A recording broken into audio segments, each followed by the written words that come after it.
Well, hello and welcome to Little State Big Voices with myself, Shahida, and my fabulous co-host Tracy. Hey, y'all. How you doing? Unusually cheerful considering it's very rainy outside. Like, I You're have a usually lot of very energy. cheerful. What are you talking about, ma'am? You're I usually know, very but cheerful. usually, like, on a day like today, I kind of want to just like cozy up with my Yeah, little blanket and, I've been but working all day. But speaking of cheerful, mhm. we have a guest today that is just always cheerful, always has a smile. She is a staple of, Providence culture here, which is funny. And we're going to have Tracy go ahead and introduce our guest that is coming on the podcast with us today. Do that. So I have to say, I don't know if it's like only child syndrome, but I love company. So I love like guests and I like, the excitement of a new person coming into the mix. So without further ado, let me dive into this. Let me give some little clues as to who we are with today and why it's going to be so amazing for not just our listeners, but for us too, because I kind of needed this. Hmm.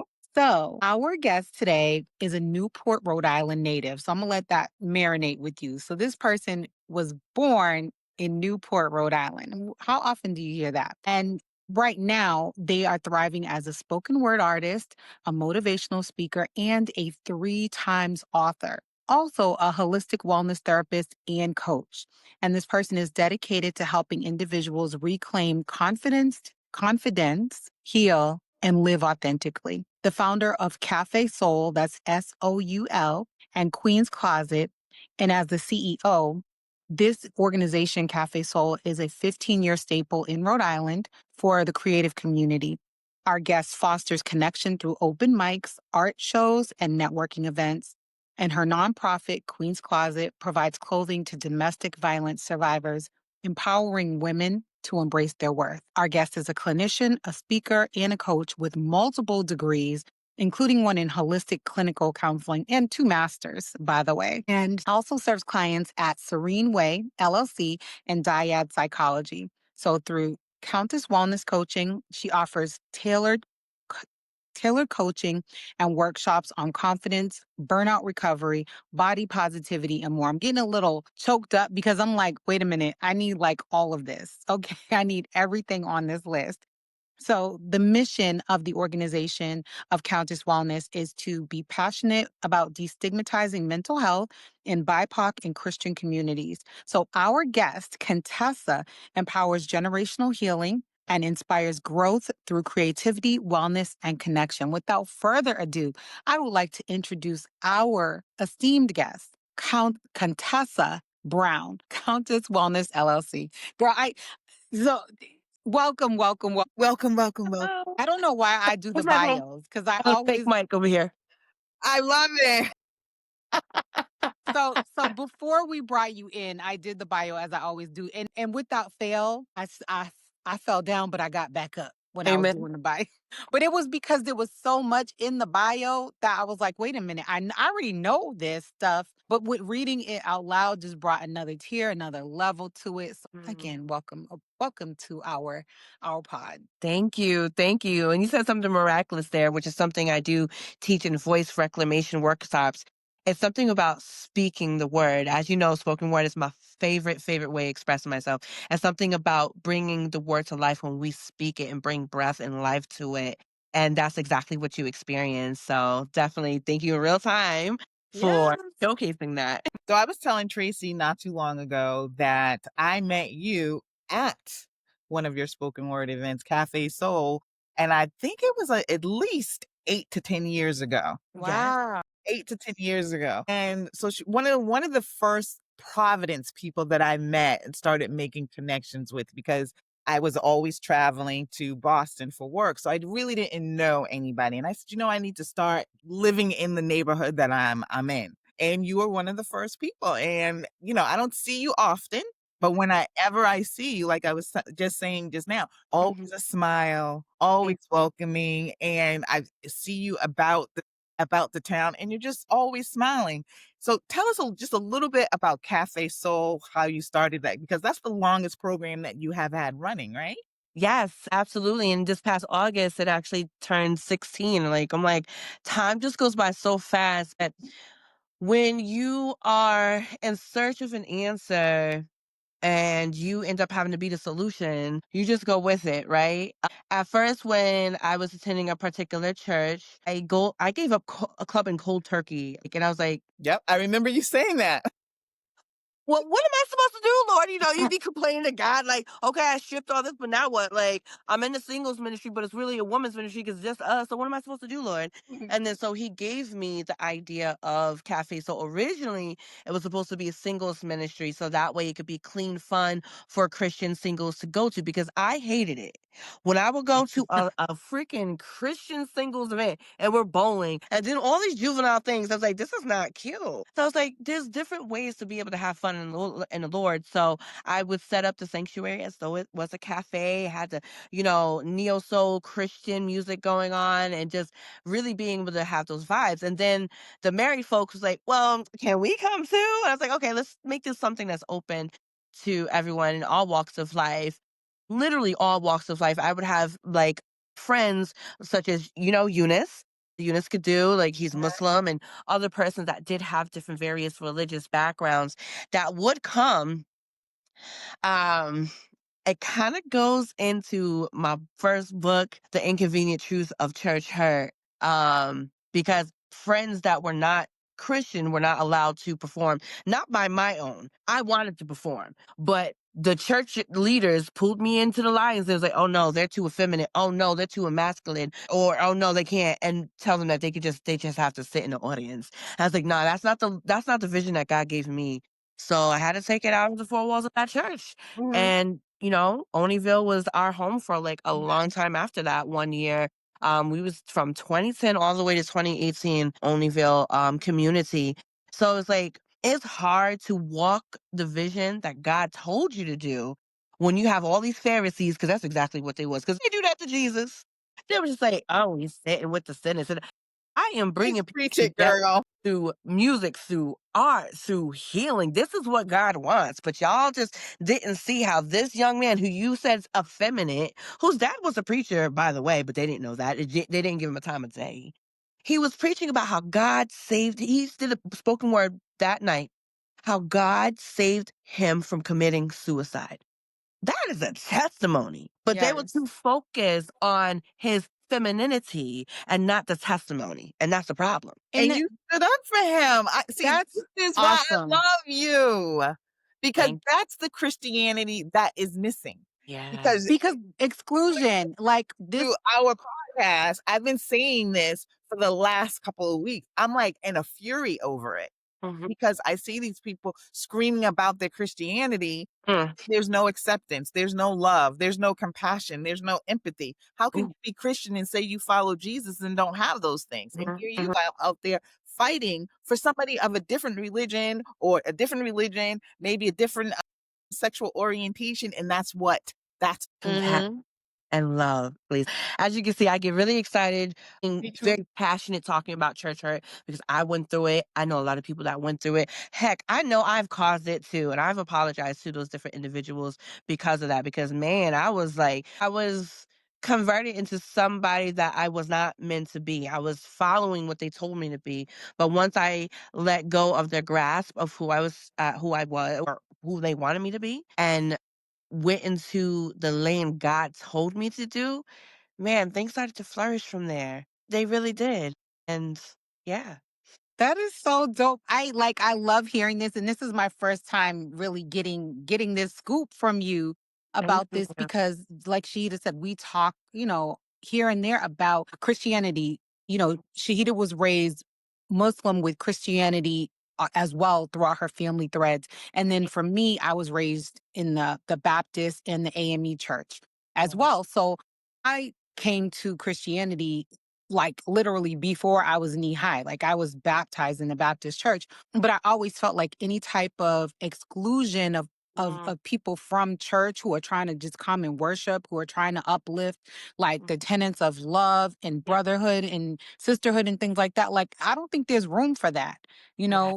in my way of practicing Mhm, Christianity. So I mhm. love that you stood up for it. You built a space for it that was drawing people in and not pushing people out. That's Yeah, just That's beautiful. fire. I thank love that. you. Fire is that, yeah. And Yes. So Mhm, we read the whole bio. So we went through everything. We talked about all the things that you're doing. So you have many different fires mhm. going at the same time. So talk to us about what you do and how you are out here helping people in other ways in the community. Absolutely. So, Cafe Soul is what sported me into the world of therapy. After hours, people will come to me at Cafe Soul open mics and like tell me things that's on their mind or heart. And I'm like, I love to be able to be the safe space for you, but I don't have the clinical judgment to really help you any further. So that's what made me go for my second master's because the first master's is in leadership, so I can know how to run the organization as a business, etc. And I just wanted to know the ins and outs, right? But then I'm like, okay, now I got to go for a second master's because now we're going a totally different route, which is the holistic clinical mental health counseling with expressive arts as a concentration. So I can marry both art and therapy together to serve the community in a different way. And I didn't anticipate to be where I am right now, but I'm so glad that I have audacious faith that I was able to say yes when it seems so scary to do so.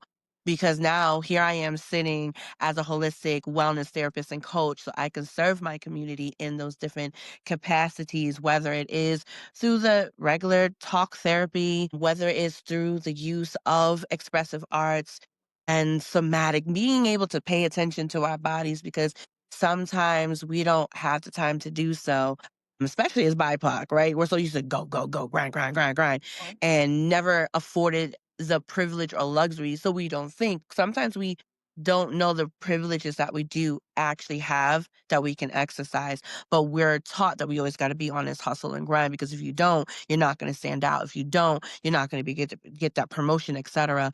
And it's always been this hustle and grind. And I'm here to interrupt that and show others how to show up for themselves so that way they can show up as their authentic self in the spaces that they occupy. girl, thank you. Oh, you had left off talking about something about goals. Okay, it was like an intentional living workshop. Let me see. Oh, okay. The question I was asking was, there was Mhm. so many things on your website, and one of the things that really stood out to me was the intentional living workshops, and I love that. And I wrote down this quote that was from there, and it said, "True wellness is more than the absence of stress; it is the presence of purpose, alignment, and joy." And that just spoke so deeply to me because I think we're always striving not to have stress, but if you don't have a purpose and and you're not aligned with anything and you're not like totally seeking joy, then Right. the stress doesn't mean anything. Not Exactly. having it doesn't mean anything. So can you kind of go into that part of your session, the intentional living workshop and what that all entails? Yeah, so intentional living also goes hand in hand with my decluttering and organization. Um, part of the business as well because what happens is sometimes we over stuff not only our houses but we overbook ourselves on our calendars, etc. And we just really have to be intentional, like, is this what I need? Whether it is this extra pair of boots when I got like 16, I don't got 16, but I'm just giving an example. Mhm. Or do I really need to say yes to this engagement? Is it going to be worth me doing that? Is it going to be intentionally for my next guided purpose? And so, really just breaking it down because this is where boundaries definitely have to come in place and exercising that and applying it because we could write down it all day, but how do we actually apply it? How do we implement it? Also, having a plan when people push back. And one thing I always like to quote, and you guys probably have seen it, but it's like people that get upset and frustrated when you do implement your no's and your boundaries or get rid of things, or sometimes people, is because they got to benefit when you didn't have any of those structures or boundaries in place. And so it's really doing an internal introspective evaluation as well as how is your space around you reflecting that? How does your space around you reflect who you say that you are and who you want to be? So it's really Mm. a very integrative workshop from the inside out. Wow, that's interesting. So, I mean, so if I were in that workshop, is that just like one-on-one? Is that like a group setting? Yes, it would be a group setting. Okay. I do also do one-on-one coaching as well, so I've done that, especially with my clients with the decluttering and organization. It's actually very powerful because sometimes you never know with some of the things we hold on to, we're actually sometimes holding on to the memories, the thought of something from the past or even in the future. Like, how many of us buy things that we hope to use one day and it's been in the basement for like 5, 10 years because we had hope to use it? We need to be in the here and now and living in the here and now and plan for that accordingly. And then, okay, yes, if you want to get something like, okay, like a future dress or something, that's okay. But I'm talking about like the boxes and boxes full of things that you're just not going to use. So I have to talk to and talk through. I'm not talk to talk through with my clients on one with that. Like, well, I'll pull up. I pull up to your space and we do evaluation of your space and like, okay, tell me about that. What's coming up for you? So I do the one-on-one, but when it comes to intentional living workshops, that is group settings. Okay. How often do you have those? So it's been really busy this year. So I only got to Which is do good. one so far. Yes, I only got to do one so far Mhm. with that. Then I only this year for a decluttering service, I only had two decluttering service clients so far because it's just been so busy, which is a good thing because last year, Lord Jesus, That was it was testing. testing indeed. But it feels good to be able to say that I'm busy. But my goal is to be able to lessen some things, like meaning to pull back on some clients so that way I can be able to do more of the workshops.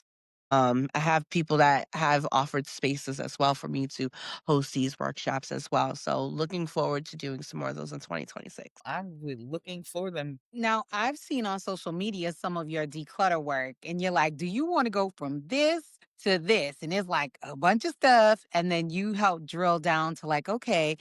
And it could be as simple as you got too many perfumes. Okay. Some of them bottles don't have nothing in them. Well, what are we doing here? Or, and honestly, I'm a victim of that, which is crazy because I do go and help people figure out their fashion lives, as one of my side hustles. And I can pull someone else's closet together like that. Ask me about my closet, how that look, and how crazy that is. So it's funny that, sometimes we can dive in and help others where we Mhm, still need to be working on ourselves. You did say something about like making sure that what you're doing, be it your schedule, be it your the things that you bring into your home or the people you invite into your life, let these things be intentional. So I've mhm, I think that's important because you can have a full social calendar and be out every single night and not feel fulfilled in your life and still not have any friends and still not have any um good alliances in your life. And I'm hearing a lot about soft girl era, which I love and I'm aspiring to, mhm, okay, in mm. 2025 and 26. And the powers that be are trying not to let us have a soft girl era right now. So talk to us about that. Like, so much is going on outside of ourselves, beyond the walls of our home. How do we deal with Mhm. all the negativity that can come flooding in that we have little to no control over? Exactly. So this is something that comes up in some of my sessions as well, especially with some of the current events that continuously show up in our timelines or on the news. And so what we had to plan is in these times, right? How can we have you maybe just snooze the news or snooze the person that's sharing those news, unfollow some pages, changing up your algorithm. What are you engaging with, right? Okay, I don't feel like really engaging with that. Maybe want to engage with puppies or ducks or whatever just for that moment because it could be so much in this day and age that everything is literally at our fingertips. 20 years ago, it wasn't like that. I remember I refused to have a Facebook app on my BlackBerry back in the day. I did. I just did. Like, I will not be stuck to my phone. And well, now look what they did. But now we have to be even more Don't forget disciplined to take to out the trash be cans. able to change our algorithm. That is what's on our control. Also, some of the conversations that are going to be had, right? How do we keep our peace of mind without having to give them our peace of mind? You know what I'm saying? Because there is something about being able to still advocate in a way, okay, I want to tell this person off, but where can I go? Let me see where in the systems I can make a change, or where in the systems can I go and make a difference, Mhm. right?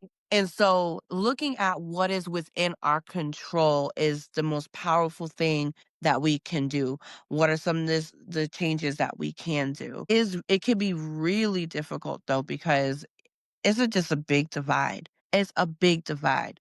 Because what do we do when we're just going down the street and we see vandalism on a building? That's equality and diversity. Like, what do we do with that, right? We do have feelings, right? So we do have the right to be upset. We do have the right to be angry. But what then do we do with that anger and frustration? That's what's most important. So sometimes if you can't really do anything, maybe write it out, be dance it out. And this is the thing I love about us black folk, because we've been doing this for 400 plus years. You know what I'm saying? Resilience is just in our blood. So what do? We'll cook it out. We'll dance it out. We'll write it out. We will do whatever we can to rise above, because sometimes we don't have choice to be meddling in this, because we got to survive. And that's something that we've learned. Mhm. So taking that, okay, going out to dance. It's not saying that you're trying to be oblivious. You're not. You're just trying to put that energy into something that could be of useful to you or useful to the community. Because we could bicker, we could be in one another's comments all day long. But what is that going to really do? They give you their peace of mind, you gave them your peace of mind, and we're still at a disagreement. So what did it really change? What areas can we change, and what is within our control? That should be the main focus. So, and when you go back to our community has never really been big on therapy Mhm. or wellness for that matter. But we see, there's a change, there's a whole Thank new generation that is really about therapy. And then you got old heads like my generation that are stepping in as well. you. So and honestly, I think especially in this day and age with so much that we all have to deal with, we need to pay attention to children too. You Yeah. know, speaking to them, making sure that they are okay mentally, and also Mhm. teaching them how Mhm. to deal with some of the stuff that they're getting hit on social media and maybe in school. Yes. So when you talk to, some of your clients or when you're doing presentations, when you're talking about the community, how do you get them to understand how much we really need to have an outlet at this point in time? Mhm. I think what really makes it a little more palpable is when I do it in a way, using creative expression, Mhm, because that's something I know that's true for our community's storytelling, whether it's through spoken word or hip hop. That's always been something that's been able to help us to really get through that. So when I use that as a way and means to be able to say, hey, therapy does not mean that you just have to sit there and talk about it. Sometimes it is that, right? mhm, But how can we creatively express this? And that is a form, introducing that to them, that this is why this is a form of therapy, because it's a cathartic release. Or it helps to reframe or rewire your narratives, or you get to change the narrative through storytelling. You get to be the character of the story in this way. So, being able to fuse the expressive arts is what's making it more palpable to be able to introduce therapy to our BIPOC community. Now, those that do seek me, like they seek me, they're like, hey, I know I need this, I want to do this. And I love that. I love motivated and committed clients, because that's really where the work can begin. But when there's people that are not quite ready to do the work, it can take some time, especially if the older generation is going to berate them. Oh, you're going to see the shrink again? Or, you know what I mean? Like making it not as comfortable definitely. leave the house.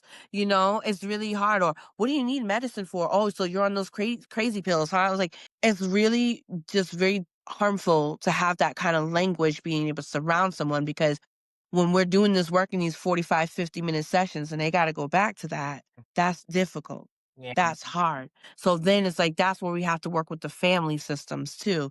Because okay, I'm gonna work with you one on one, but what are we gonna do about what's out where you gotta go back home? So there's a lot of things to still do. Mhm. There's a lot of work to be done, especially with how communication has been brought up in our communities, from stonewalling to just yelling rather than really saying what's on your mind and just expressing yourself.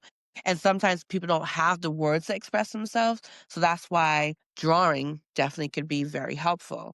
I know some people like, oh, well, that's kind of like kitty, isn't it? Like, no, it's not very kitty at all. It's actually allowing us to be able to express ourselves in a different way. Because sometimes, just like children, adults too don't have the words. So maybe they can express it in some type of drawing or symbol or color or even name where they're feeling it in their body. That's when we do that somatic introspection as well. There needs to be a way, little by little, to introduce these concepts. And so that's why sometimes doing these community events and workshops are necessary.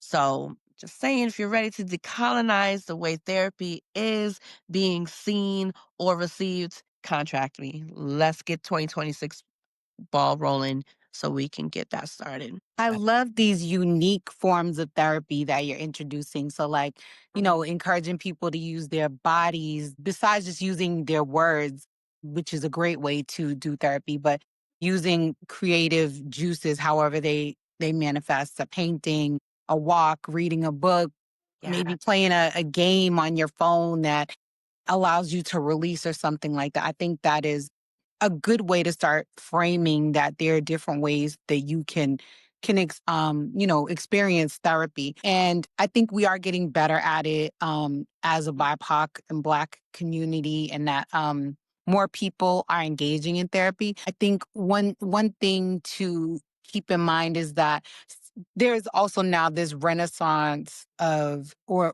upsurgence, I should say, of people using therapy tools but weaponizing them.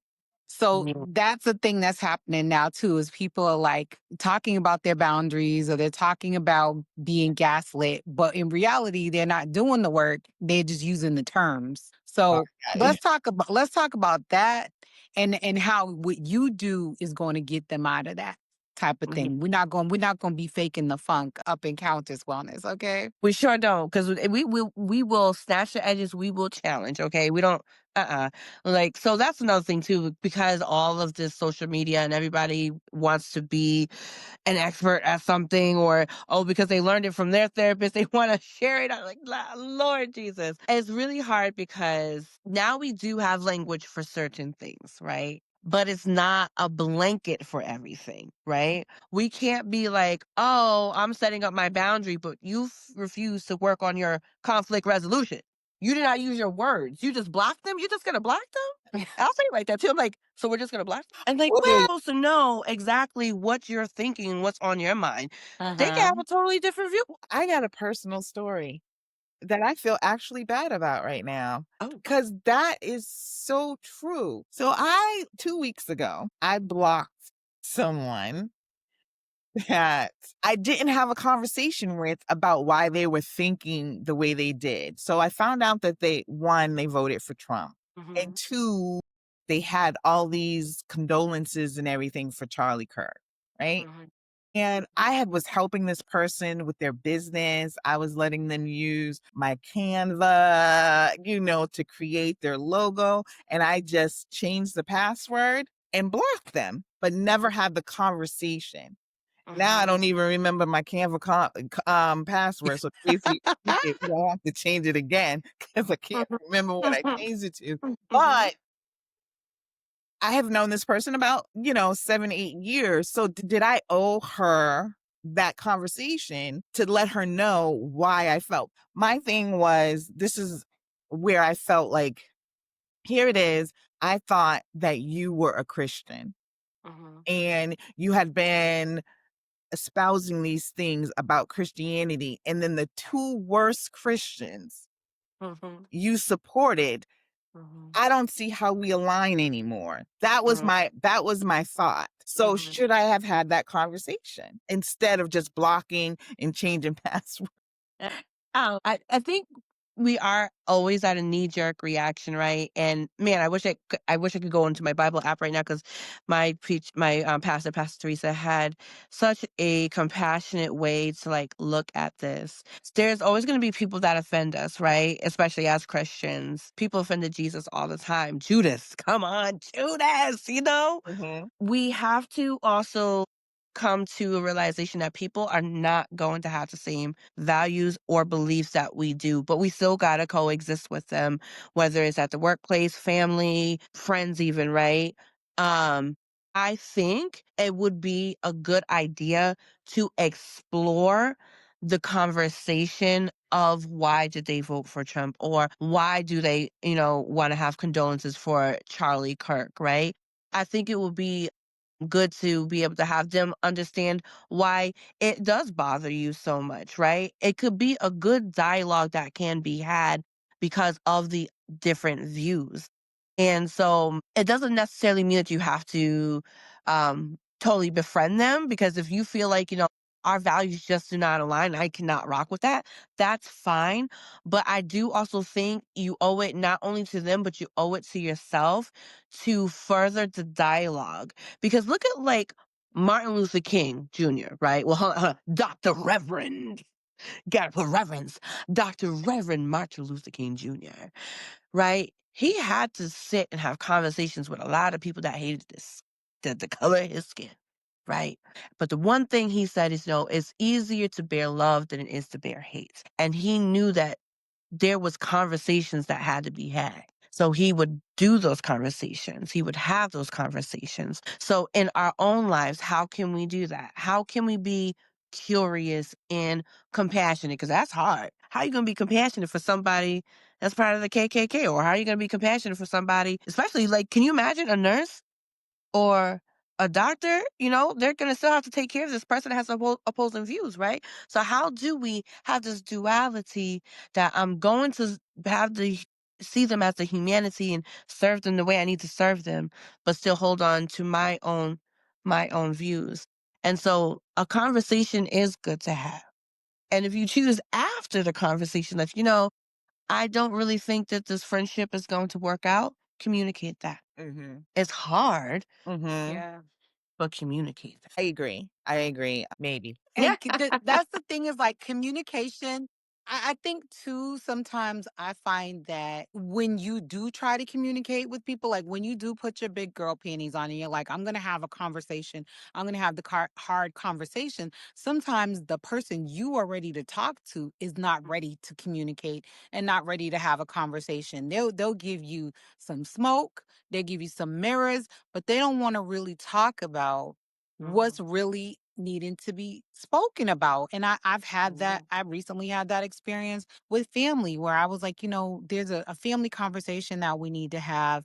And this is what I think. And then it's kind of like, in so many words, mind your business type thing. I'm like, oh, okay. So this Mhm. this what we're doing now. And I was like, okay, let me pick up the phone. So, because, and that's the other thing, is sometimes if you're just on a text or Okay. you're in an email, a lot gets lost in translation. So I was like, I'm gonna pick up this phone.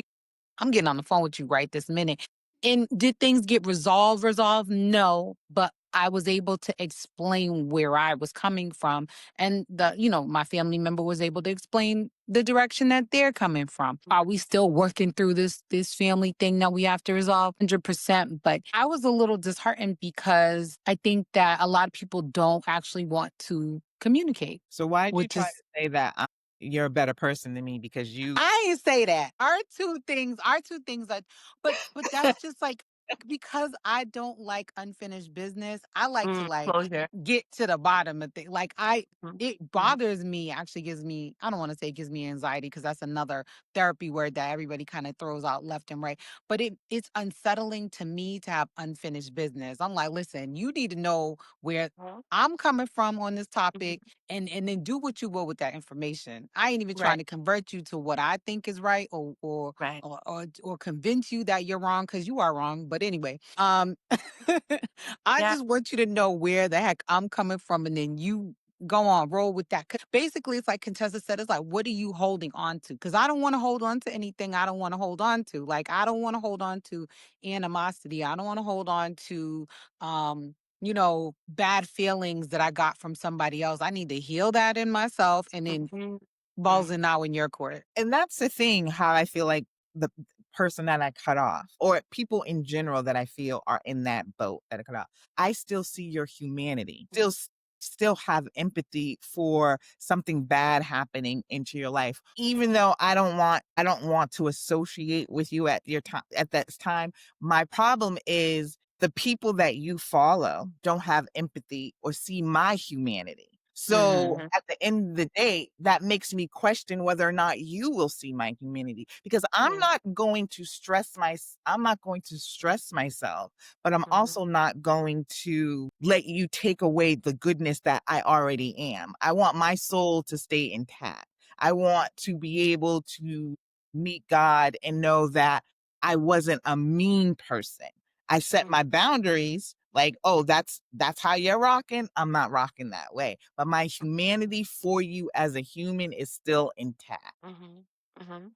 Mhm. Yeah. Mhm. What's interesting is I was just reading today. It was like, the articles pop up in your phone, and I read something that said more and more, I don't know if it was Americans or what, or it was like a group of Americans are going no contact with their parents. I was like, yo, that's wild to me because that's like the ultimate setting of boundaries. Like, I can't even imagine going no contact with my parents. As much as they both drive me insane sometimes, I love my parents very Yeah, deeply, but no contact with your parent, that's bonkers to me. But that's where you we've have to gotten. think that you are very lucky, because when you True. hear those people tell those stories about no contact with their parents, I am in shock that Like, you can birth somebody and then treat them the way some of these stories are. So I feel like for their mental health, they Yeah. need they right, disengage. Yes, I'll put that out there. Definitely, I never encourage if it's a toxic situation or a violent situation to re-engage. Well, actually, we're planning the exit plan. hmm but I'm shook if, like, I was just like, oh my God, no contact with your parents? What? But Mhm. you're right, Mhm. Shahida. Some parents have earned the no contact, you Yeah. know? Really, real. I was reading about Matthew McConaughey. I mean, that's like really his mother was selling his business and he had no contact with her for years, and still I think they just kind of reconnected, but for over Mm. 15 years, because he couldn't trust her as his mother because she was literally selling his story. Betrayal. That's yeah, exactly. Jennifer Aniston, she's no contact with her parents. And so I think maybe it's 2025, so we using different words because it used to be just Different. estranged. So he was like, they were estranged. That's a Right. very Gen X word to use. And it just doesn't, it sounds so like less harsh than no contact. Like, Estranged is kind of oh, like, I'm gonna wish you a Merry Christmas. I'm gonna send you a card or something real quick. But Maybe, maybe. maybe. But it just it like sent a shockwave through my body. I was like, I wish my kids would go no contact. Yeah, but we get the help that we need to be better people. We have, mhm. a contestant. I I know, asked I the know. question. I asked the question. But I want to go back to something that Tracy started in the bio.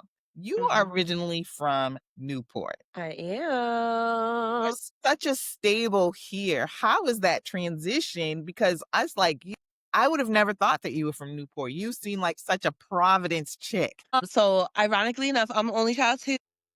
All three of us were. Ish, yeah. My parents decided 20 years later. Like, come on, man. But I just started liking my brother. He's like 30 something now. So, He's so I got adorable. over it. I got over it. But go ahead. Yes. Um, so I was born in Newport. I'm also a Navy brat. So I lived in many different places like Mm. Key West, Florida, New Jersey, Jacksonville, Florida.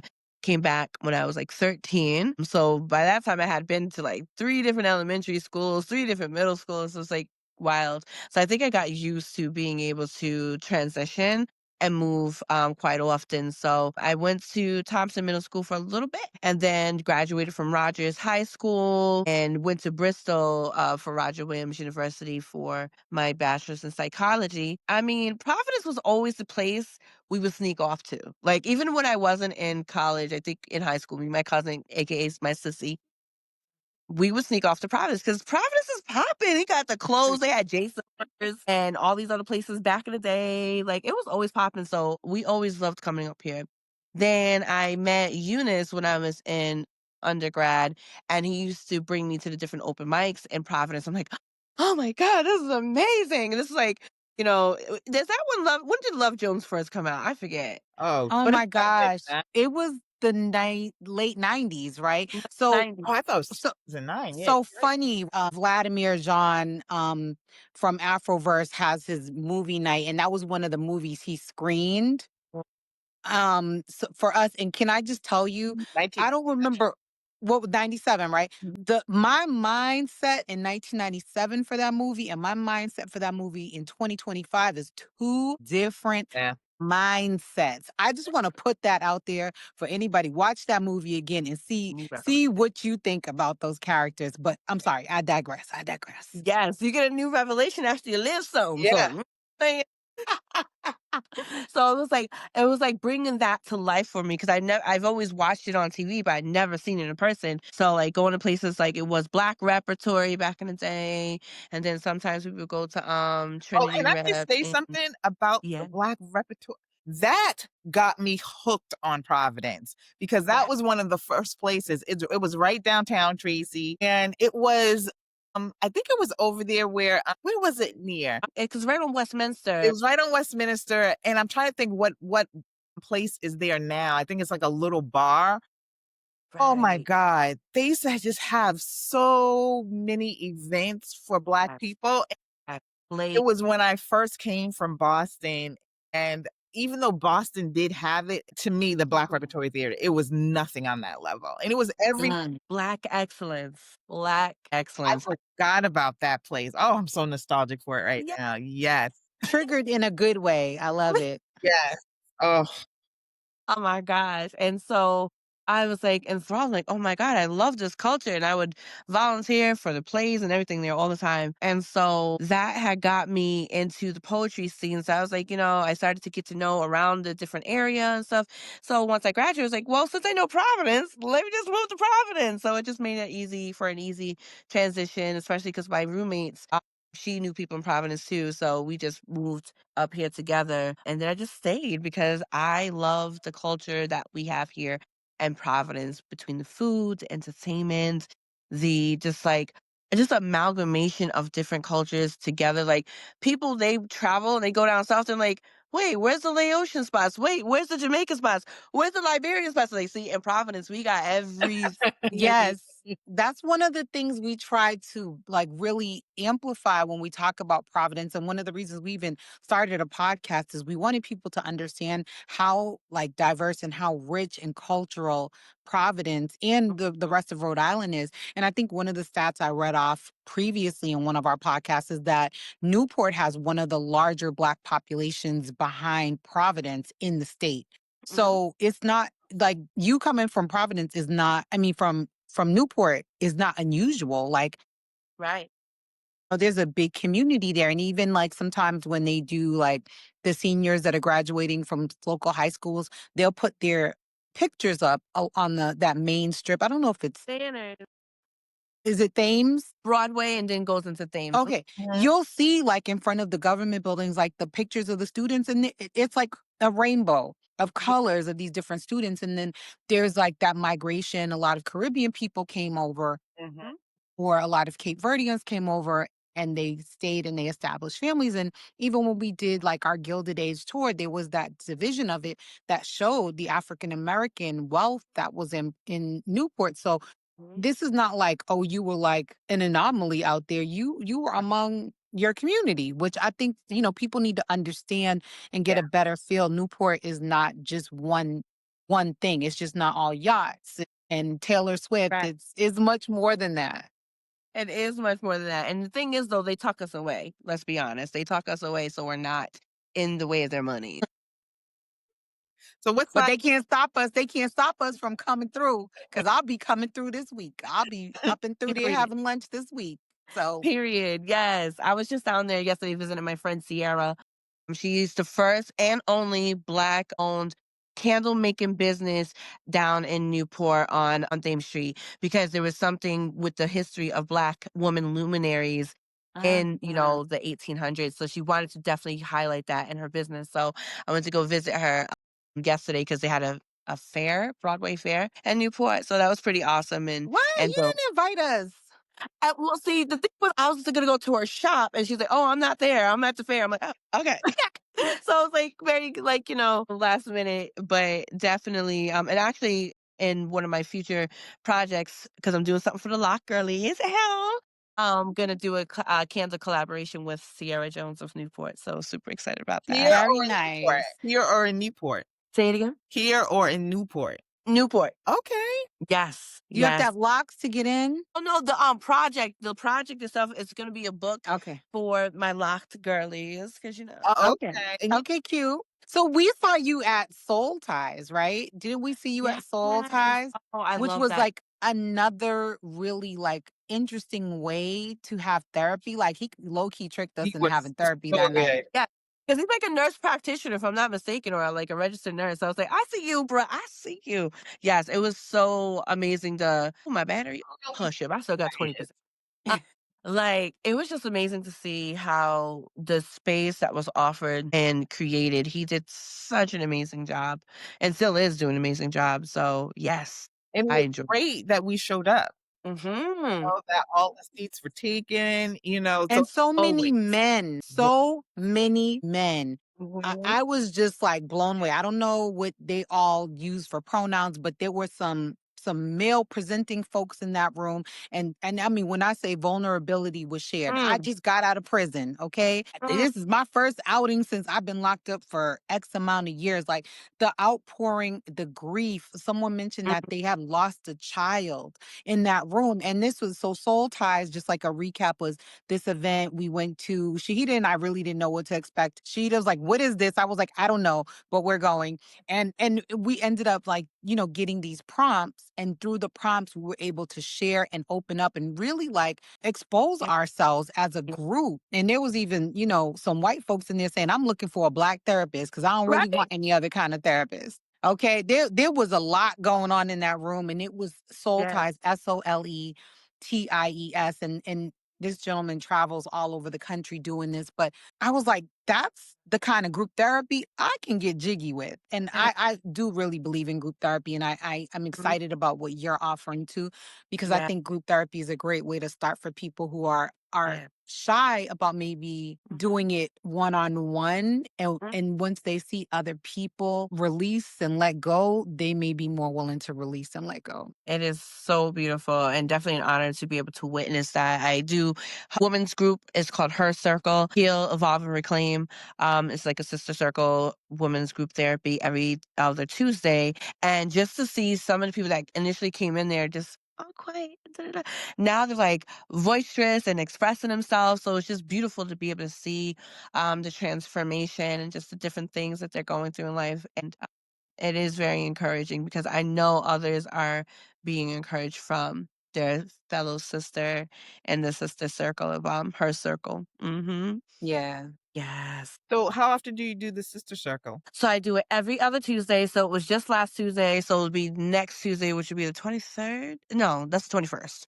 The 21st. Mhm. So the 21st at 7:30 at night. We usually end around like 8:45, sometimes 9, because it feels good. The ladies are out, that's their time that they booked for themselves, for their self-care, if you will. And yeah, so we do a myriad of different types of the last one we did was talking about relationships and what did we learn about relationships growing up and how does that show and reflect in our current or past relationships. So Yes, we dig in deep. So And is that in person? come in or Yes, so it's currently in person at Dyad Psychology right on 154 Waterman Street. In order to join, definitely you just do an intake session one on one with me. We accept Blue Plus, Blue Shield, or if you just want to pay out of pocket, then it's $80 per group session. So it's definitely well worth the investment of your time Mhm. and as well as investment of your money. So that way you can have the support that you need. So do you think insurance now, I see insurance now really coming on board with therapy. Yes. Is that because that has seemed to have come a long way? Because I know in the 90s, no, it was strictly out of pocket. Right, right. Accessibility. So one thing that was really good about the Affordable Care Act, fun fact, I worked for Health Source Rhode Island for 10 years and I worked in the back end as an escalation analyst. So I love talking about anything with health insurance. What helped with the Affordable Care Act and help with the mental health services specifically. So that should be more accessibility. So I think that has been something really major. Now, as we know, there's a lot of changes going on that could impact people to have that accessibility. This is why it is so important, like for people to vote, like so serious to vote, because now people's benefits are being stripped away at midnight while we're sleeping benefits, Medicare benefits. Like it's a lot. And the Mhm. emphasis on while we're sleeping because we're not paying attention. And then Mhm. when we do wake up, we are fed these like one liners, but we don't have the wherewithal to go and look it up.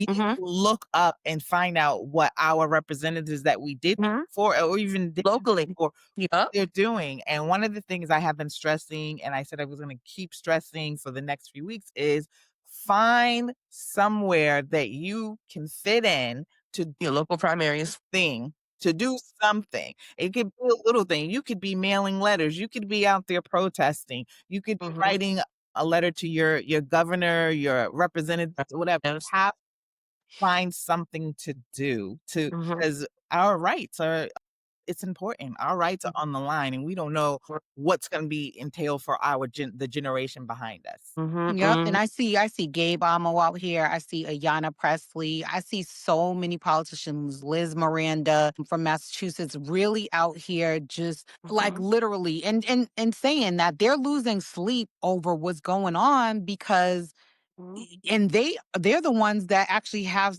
some control over it and they're losing sleep over it. We Mhm. got this new purchase of the Dominion voting system that Mhm. just Oh, dropped like that right there is like the stress. are y'all paying attention? Because the revolution is literally being televised. Like you On need Gail to Scott. is this thing on type thing. So we do have to figure out how to woosah ourselves, but also like Shahida said, what can you do? Can you go volunteer somewhere? Can you volunteer for a voting rights Mhm. organization? Can you film ICE when you see them breaking the law and make it go viral on social media? Like Mhm. Mhm. what can you do and try Yeah, to do it, but also find that place where you cannot like literally go stir crazy trying to do it. that part, the balance, that balance. Mhm. Mhm. And you are so good with what you're doing. What do you do for yourself? Yes, I don't know if you guys are on one of my Instagrams. Dancing is I love to dance. So I go to In Your Skin Studios, Coach Richie Gay. He does Afro beats classes at 8:15 at night every Thursday evening. I do help to release because I am the buffer for a lot of the stuff that comes within a Mhm. room or what I do experience and engage in. So that I have my strict boundaries, okay? I don't have my work emails on my phone. I do not have my laptop when I shut it on a Friday, it's in the backpack, it's still on the floor. I ain't picking it back up until tomorrow morning. Smart. Yes. Smart. So I have my boundaries. Sometimes to help wind down the day, I'll light a nice candle just to designate, especially if I'm working from home. Like, okay, Contessa, work's done and over. Put on the candle that designates to me. It's that time to kind of like transition out of work mode and be into my personal mode. So the small incremental things I try to do when it was like, nice outside, well, still is working out in the park because at least I'm getting nature and also getting in my movement So I'm really intentional about micro self-care moments because sometimes self-care can seem like a daunting task in and of itself. It's like another thing I got to do. And so it does not sound as sexy, right? But sometimes doing less also is self-care and also doing micro dosing. If you want to go to the gym, it doesn't have to be the full hour. It could just be the 15 minutes. I just worked with one of my clients about that. Like you can do 15 minutes a day is better than, oh, I'm not going to go out all throughout the whole week Mhm. because you want to get that 1 hour in one day. So, just really just pacing, taking naps. I'm a fan of a nap. Oh my goodness, the naps. I Great. just started. I'm a novice nap taker as Oh, an adult. And I'm not even mad at did I take another one the other day? I took another one last oh, week. Oh, Yeah. I yes. have been a napper all my life. Take a little nap. Mm-hmm. Home from work. Just give me 15 minutes. Ooh, I start dinner. That's all I need. It was yeah. the FOMO. It was the FOMO for me. But then I Me too. realized Little. I was like, but as an adult, what's crazy? So I think it was justified back then because if you missed something in the '80s or the '90s, you couldn't experience it again. Literally, I'm staying. I was avoiding napping because I was like, oh, I got to finish the show. Why? It's on streaming. I can literally finish this anytime. Like it's there, it's available. Or I even found that make plans that I'm gonna go somewhere and I'm like, I don't really even want to go out anymore. And I'm like, it's okay. But it was a hump I had to get over. Even like Mhm. just sitting around doing nothing was challenging for me at one time. And my husband would be like, why don't you just sit down? I'm like, because I need to go XYZ. He's like, you could also do that tomorrow. And I'm like, See, come you on, got a husband. See, point. You got a they point. keep us balanced. They keep us balanced. Yeah. You got a point. You got a point. So yeah, I'm learning like now what to prioritize. But I would love to. I'm interested in these groups that you're throwing out some gems. You got an Afro beats dance class. You got a sister circle. Any spoken word stuff coming down the pike from you that we should know about? So Demont is co-hosting with Queen G. It's gonna feel like a mini reunion, but it's gonna be poetry, pastry, and painting. November 7th. It's on a I Friday. saw that. Demont Combs, aka Mr. Orange, Yes, Mr. Orange. as if people don't Tell your know. truth. Yeah. Yeah, So what yeah. So painting? What? painting, pastries, and poetry. So Tell Your Truth open mic by Demont, co-host by Demont, also co-hosted with Queen G. It's gonna be November 7th, which is a Friday at 6:30 p.m. I'll actually be doing a spoken word piece because I signed up for open mic. Okay. Let's go. How do people get tickets? So they have a link, it's called like Zeffy.com. I can share that with you so that way you can put it in the description of the YouTube channel or whatever, platforms you do have this on. So I'm really excited because it's been a while since we all three been in the same space because we've been in this like spoken word poetry like journey and walk together for a very long time. So I am excited. I'm excited to see that. That sounds really fun. You had me at pastry, but I'm trying to go low with the pastries. I went to the doctor. She gave me my weight. And I said, you know what? You're the nurse practitioner. You're not even my doctor. So I'm not going to cry in front of you. I waited. Shahida, didn't you know that the scales are broken at all the hospitals? Somebody told me that. Somebody told me afterwards. They're putting their thumb on the scale at the deli and they putting their foot on the scale at the doctor's. Don't trust it. I think it was a couple of bricks that they put down there for me. They really played in my face. Let's go. Let's do Afro beats. Let's burn Girl, Yes. some. I just joined the Y. I got a class tomorrow. Are you going swimming? I'm doing the swimming aerobics, but I have a strength and toning class tomorrow at 6:30 a.m. Okay. Mm. Why? I ain't playing. 'Cause that's the morning time. I like these little night things that Contessa's talking about. That's my time. The Yes. night time. Used to be a 5:30 a.m. gym girly before the pandemic. I used to go to LA Fitness 5:30 on the dot, bring my little tripod. But now I was like, nah, no, I'm not doing that. But I go in the evening. It's gonna be a rough one for me but I'm up. I'm usually up. I'm just not Oh. out. So I'm always up, but it's gonna be a difficult for me to get back into because at one point, right before COVID, just like you said, I was doing the exercise. I was going to UFit right down the street from me every morning. Nice. It doesn't So you take you off your game, man. It really But doesn't. you know what? This brings up a good point. So before we start to wrap, we're getting into the fall, right? It's not officially fall yet, but it's like we can taste it, right? The pumpkin spice is out, the friggin' pumpkins are everywhere, the friggin' Halloween decorations on everybody's lawn. What can we do for people who experience seasonal depression? Because the days are getting shorter. It's dark in the morning time. It's dark when you're getting out of work. What do you recommend for folks who deal with depression? Yes, that is definitely so seasonal affective disorder as well as seasonal depression, right? That is something that's very real for a lot and many of us, especially for black and brown folks, because naturally we're used to the sun, right? So being able to find ways to get that light. They do have a box that's supposed to simulate light so that way you can just put your head in it just for like 10 15 minutes so that way you can simulate as though you are getting that sunlight. What I do also recommend is like definitely if you do have a job that gives you that time to like 15 minutes or your lunch hour, definitely use that to go outside to at least get some fresh air. It may be a little cold and maybe a little bit crisp, but that way you can still get some of the sun rays. Like I like to call like a 5 minute sunbathe. I'll just sit there and just like let the sun rays come down on me. That can help and be helpful if you are able to and can do that. Social supports definitely are very necessary, especially when we're going to be in more, right? So, what does that look like in your house? Some people work from home all day and don't step outside all day because they don't have to. So increasing ways that you can connect with people that would be meaningful, whether that is a phone call, whether it could be a Zoom. That's one thing a pandemic did teach us and pivot.